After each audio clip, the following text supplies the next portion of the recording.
हम ये देखते हैं कि जब जब भी कैदी बीमार हो जाता है और उसको हॉस्पिटल लिया जाता है तो उसी दिन उसका डेथ हो जाता है। दूसरी बात, जैसे स्टैन स्वामी के बारे में हमने देखा कि उसकी 4 बेल एप्लीकेशंस रिजेक्ट की गई थी।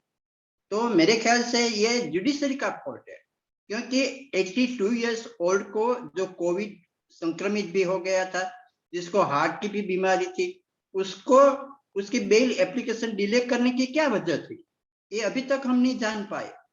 तो जहां तक सेहत का प्रॉब्लम होता है, किसी का हार्ट का प्रॉब्लम होता है, तो उसी को उसी दिन, जैसे हम जानते हैं कि सभी जेलों में अच्छी सेहत की सुविधा तो है नहीं, तो उसको तुरंत उसको अच्छी हॉस्पिटल में दाखिल करवा देना चाहिए। ये स्टेट की लायबिलिटी है।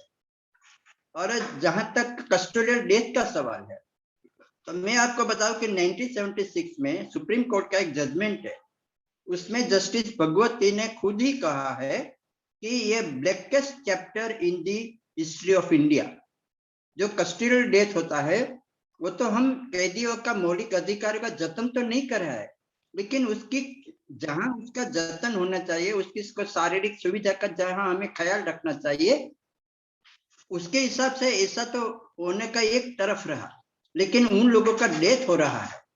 जैसे अभी अभी 2 महीने पहले गुजरात में चिखली गांव में, सूरत के पास चिखली गांव है, वो चिखली गांव में 2 कल्प्रिट्स, वैसे कल्प्रिट्स तो नहीं कहा जाता है, 2 एक्यूज होता है, बाइक की चोरी करने के आरोप में उसको पकड़ा गया था।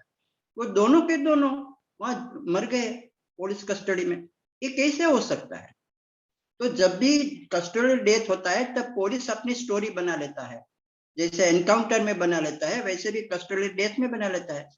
तो मेरे ख्याल से सुप्रीम कोर्ट का एक और भी जजमेंट है कि जब भी कोई बीमार होता है, जब जब भी उसका सेहत खराब होती है, तो उसका वीडियोग्राफी करना चाहिए, कैसे उसकी मौत होती है, उसके पोस्टमार्टम का भी वीडियोग्राफी करने का प्रावधान सुप्रीम कोर्ट ने दिया है।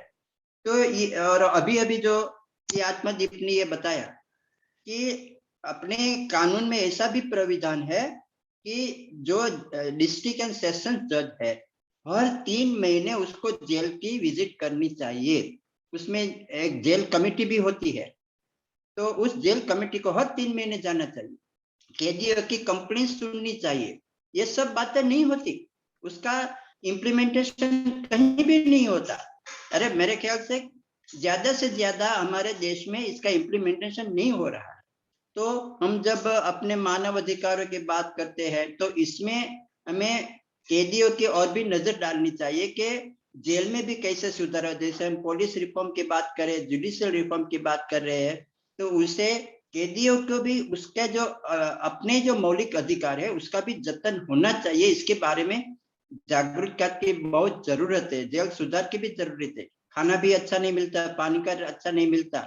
और जो महिला कैदियों की बात जो संतोष जी सुना रहे थे, वो तो और अलार्मिंग है। महिलाओं की स्थिति बहुत ही दयनीय है। उसके बच्चे के बारे में भी सरकार की ओर से कोई केयर नहीं की जाती।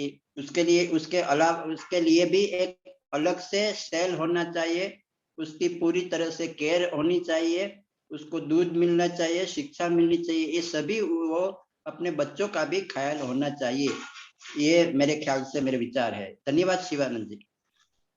बहुत बहुत धन्यवाद कारिया जी। और लीगल बैकग्राउंड होने के नाते आपने बहुत ही महत्वपूर्ण बिंदु बताया कि किस प्रकार से जो कुछ घटनाएं आपने गुजरात वगैरह की आपने बताई कि जो कस्टोडियल डेथ हो जाती है, इसके विषय में भी जागरूकता की आवश्यकता है और ये कैसे हो जाती है, ये बहुत बड़ा प्रश्न क्रिएट करता है।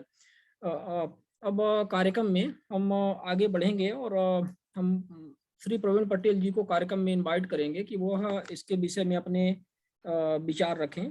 और उनका भी काफ़ी अनुभव रहा है, क्योंकि आदिवासी क्षेत्र में वो एक लंबे अरसे तक काम किए हुए हैं, लगभग 20 वर्ष के आसपास।